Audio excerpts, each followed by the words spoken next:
करते हैं top story. हमें ज्वाइन किया है असल और खुरम हुसैन साहब ने। अस्सलाम वालेकुम जनाब, मेहमानान गिरामी, खुश आमदीद। बहुत शुक्रिया जी।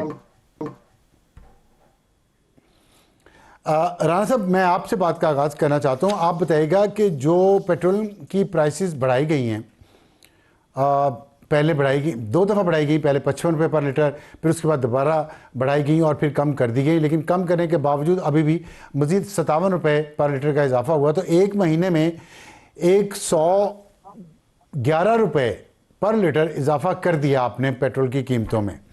इस महंगाई में हम देख रहे हैं इस्लामाबाद में जब नान की रोटी की कीमत बढ़ाई गई है तो तंदूरों पे तो क्रैकडाउन हो गया है, लेकिन हम देख रहे हैं बड़ी बड़ी बेकरीज जो टैक्स नेट में नहीं आ रही, उनके खिलाफ कोई कार्रवाई FBI नहीं कर रहा। और एक तासुर तो नहीं कहना चाहिए, बल्कि एक पॉइंट ऑफ व्यू ये है कि FBI की नाकामी जो हुई है रेवेन्यू कलेक्शन में, उसका जो फ़र्क है वो अवाम की जेबों से निकाला जा रहा है, पेट्रोल की कीमतें बढ़ा के, लेवी बढ़ा के। क्या ये बात दुरुस्त है?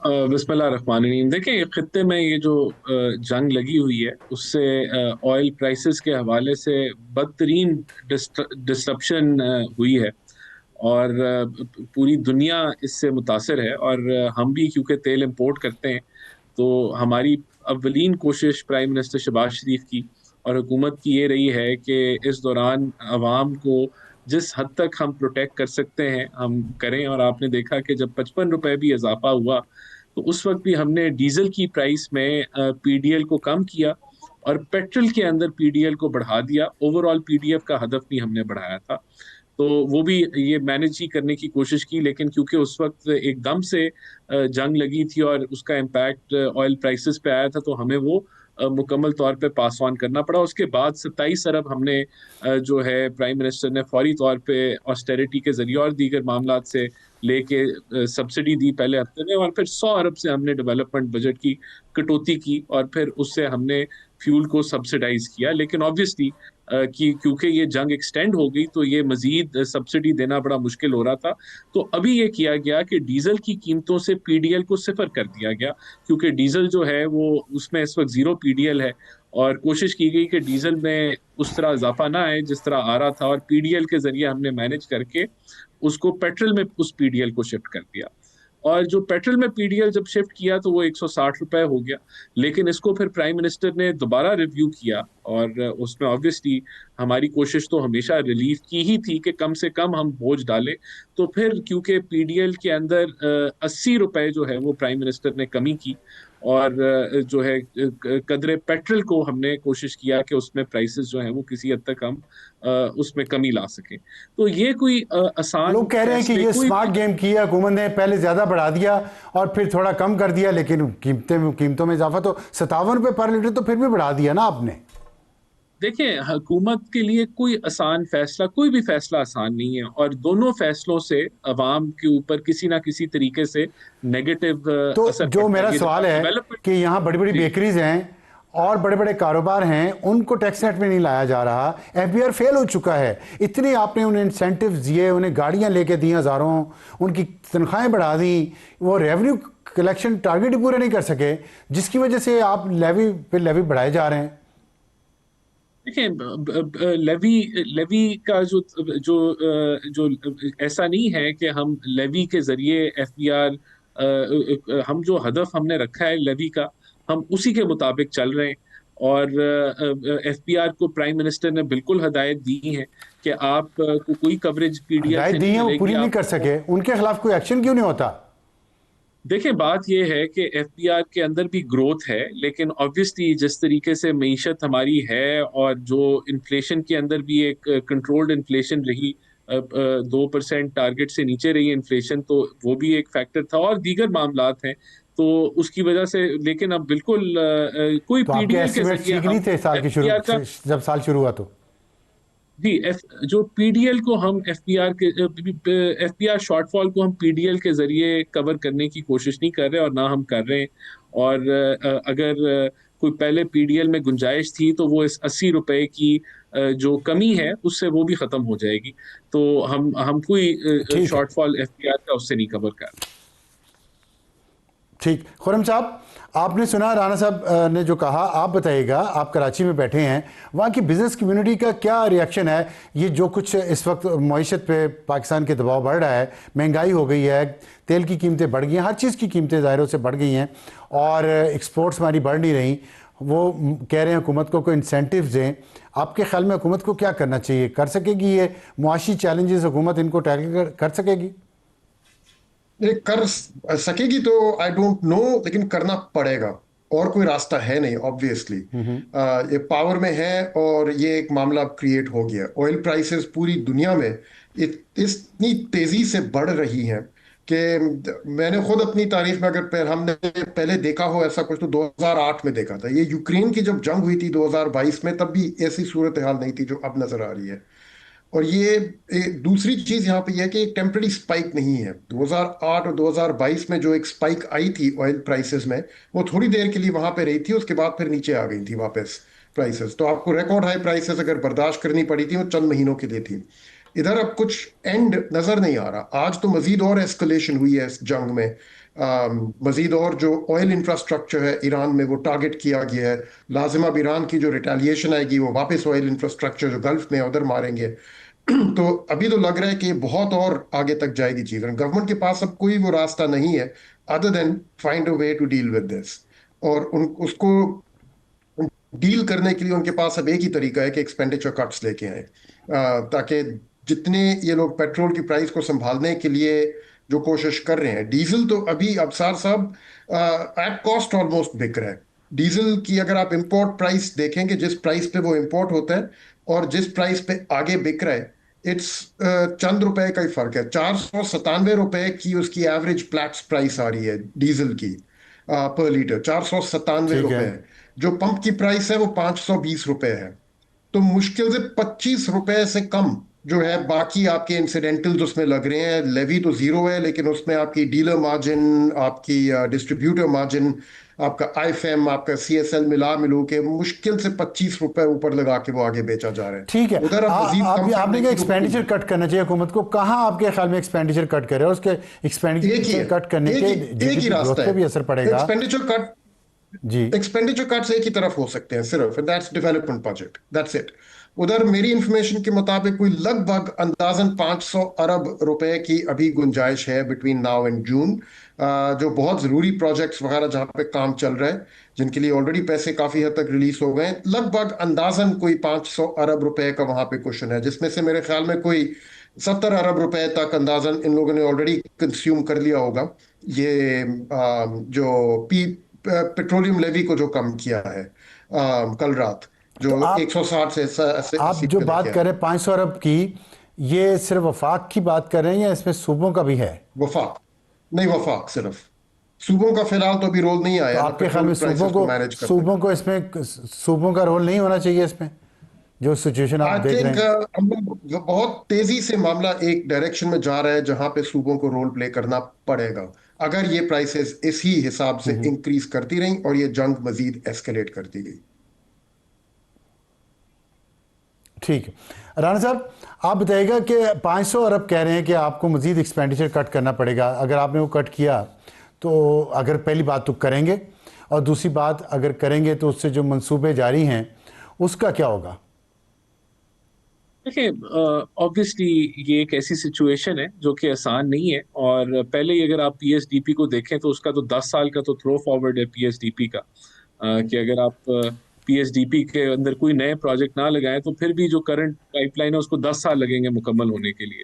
तो ऑब्वियसली ये जो है मजीद पीएसडीपी को कट करना भी कोई आसान नहीं है। नेशनल प्रायोरिटी के प्रोजेक्ट्स होते हैं जो कि चल रहे हैं।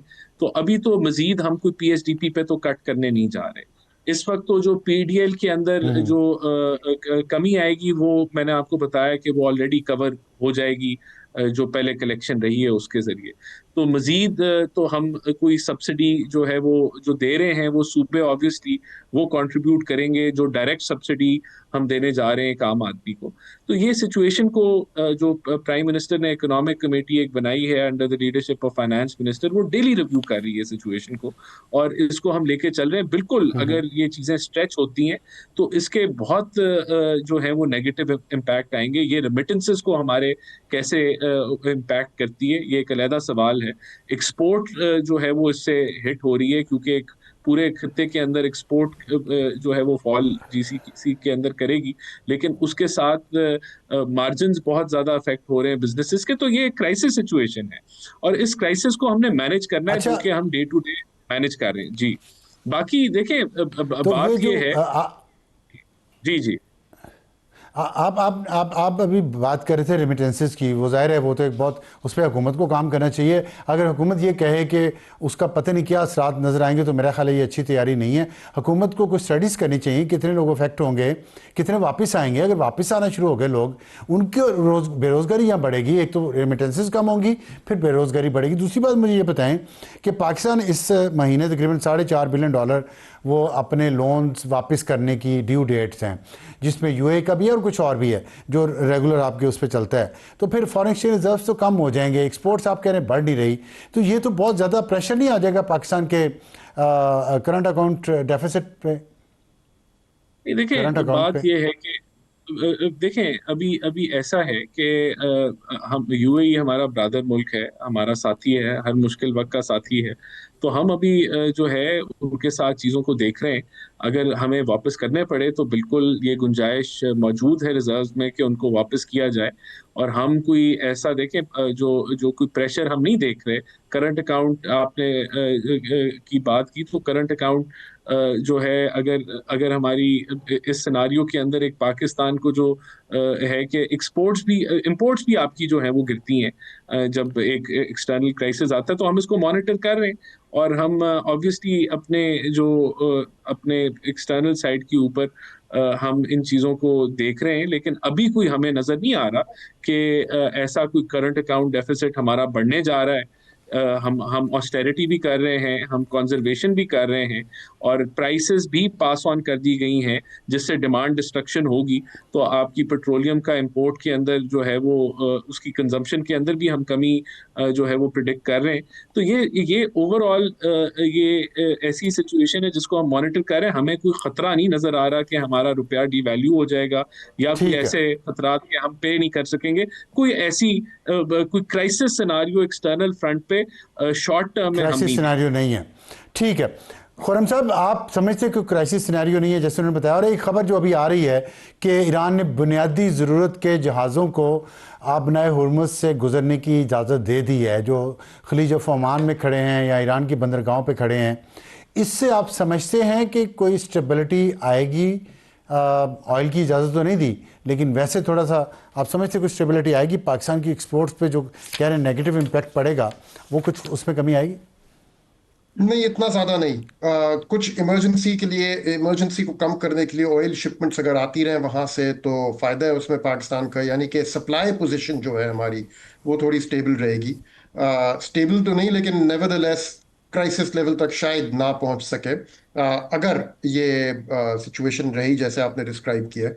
लेकिन मैं थोड़ा सा यहाँ पे कहूँगा सार साहब के क्राइसिस लाजिम है पाकिस्तान में। अगर अभी पहुंचा नहीं है पूरी तरह तो अब ज्यादा दूर नहीं है। अब हमें चंद हफ्तों की बात है कि क्राइसिस लेवल तक हम लोग जा रहे हैं। क्योंकि जिस लेवल का अब एक नेट आउटफ्लो होने वाला है अप्रैल के महीने में, अगर यूएई ने जो अपने डिपॉजिट्स वापस मांग लिए हैं 3.45, यानी कि 3.45 अरब डॉलर्स का, ये बजटेड नहीं था। बजटेड से मतलब ये हमारे जो फोरकास्ट हैं फाइनेंसिंग जी रिक्वायरमेंट जी। के इस फिस्कल ईयर में, उसमें ये मौजूद नहीं थी ये चीज। ये एक एक्स्ट्रॉर्डनरी आउटफ्लो आया है। This outflow size is absolutely massive. और इसके साथ साथ $1.3 का ऑलरेडी एक बॉन्ड रीपेमेंट स्केड्यूल्ड है। उसकी भी तारीख अब दूर नहीं है, अप्रैल के ही कोई दरमियाने दिनों में, मेरे ख्याल में 16, 17, 18 अप्रैल को वो ड्यू है। तो जी सब मिला बिल्कुल, के चार इसलिए हाँ अशारिया 4.5 तक की बात कर। तो हाँ इसका जी, लाजिम चार साढ़े इम्पैक्ट आठ तो आएगा। ठीक। अलबत्ता गवर्नमेंट की अब यही कोशिश होएगी, लाजिम कि वो कोशिश यही कर रहे होंगे कि कहीं ना कहीं से ऑल्टरनेटिव फाइनेंसिंग इसके लिए अरेंज की जाए, कि एक नया बॉन्ड अगर वो फ्लोट कर सकें, जो महंगा तो पड़ेगा लेकिन और कोई अगर रास्ता नहीं है तो वो करना पड़े शायद। हो सकता है सऊदी अरब, चीन, ठीक। इनको अप्रोचेस की गई हैं। बट अगर ऑल्टरनेटिव फाइनेंसिंग नहीं लाइन अप होती, we are in an external sector may be crisis कहना अभी थोड़ा प्रीमेच्योर होगा, but we are in a very very very stressed situation, very stressed. ठीक। राणा साहब, क्या कोई ऑल्टरनेटिव अरेंजमेंट्स हो रहे हैं फाइनेंसिंग के, देखिए एक्सटर्नल फाइनेंसिंग के लिए? ये जो हम जो जो रोल ओवर वापस करना है, लेट दैट ब्रिज कम। अगर वो आएगा तो वी विल क्रॉस इट। और ऑलरेडी जो फाइनेंस मिनिस्ट्री है वो इस चीज को देख रही है। तो हमें ये लेट दैट अभी जो खबरें चल रही हैं इनको पहले ये फॉर्मलाइज तो हो जाए। ये अभी अभी दिस इज इन प्रोग्रेस है ये चीज। कोई इसकी कॉन्फर्मेशन वगैरह एज सच, ठीक। Let see how things turn around. चलें, तो इस पे अभी नहीं कोई मुनासिब, मैं मैं मैं आपको यही काउंटर आपको करूं। समझता हूँ कि मुझे आखिर में ये जी, बता दें कि यूरिया यूरिया का एक बहरान भी आने वाला है, क्योंकि तेल का जो वहाँ से देखें तरसील मैं बंद आपको है, बता उस पे हुकूमत ये क्या करे? देखिए, सबसे पहले तो इस चीज को हमें रिकग्नाइज करना चाहिए कि दुनिया में यूरिया की कीमतें जो हैं वो 50-50, 70-80% तक बढ़ चुकी हैं। पाकिस्तान के अंदर यूरिया की कीमतें 1 रुपए से भी नहीं बढ़ी। तो ये अभी तक इन चीजों को मैनेज किया गया है। और हमें ये इंडिजिनस गैस होने का फायदा है हमारा कि हमारी यूरिया की जो कीमतें हैं वो नहीं बढ़ी। तो हुकूमत जो है वो ठीक है, अवाम को ठीक। प्रोटेक्ट करने के लिए हर मुमकिन कोशिश कर रही है और करती रहेगी। लेकिन ऑब्वियसली हमें एक वो ब्लैंकेट सब्सिडी देना और उसको कंटिन्यू करना, वो चीजें अब मुमकिन नहीं है। ठीक।